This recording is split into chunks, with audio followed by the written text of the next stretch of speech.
ඉතින් ඒ නිසා මේ ඉතිහාසයේම දැන් ලංකා දේශපාලන ඉතිහාසයේ හොරකම් කරපු රට පාලනයන් තිබුණා, දේශපාලනයන් තිබුණා.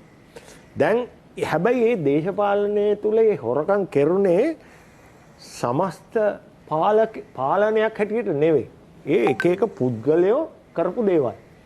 නමුත් ලංකාවේ ඉතිහාසයේ පළවෙනි වතාවට ආයතනික ගතව හොරකම් කරන දේශපාලනයක් දැන් අපිට ලැබිලා තියෙනවා.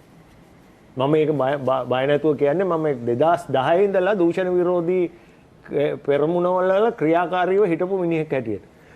ඔය කියන කන්ටේනර් සිද්ධිය, ඔය කියන ගල් අඟුරු සිද්ධිය, ඔය කියන මිලියන් 2.5 සිද්ධිය, ඔය කියන ඩීසල් මිලදී ගැනීම, ඔයගේ දිග කතාවක් තියෙන මේ අද වෙනකොට අපිට අහන්න ලැබුණ අර කන්ටේනර් සිද්ධිය. ඕවා කිසිවක් කරන්න බෑ රාජ්‍ය ප්‍රධානියයි පළවත්තේ ප්‍රධානියයි දන්නේ නැතු. වගකීමකින් කියනවා. දැන් අපේ පක්ෂවල කාලේ හොරකම් වුණා. ඒ කියන්නේ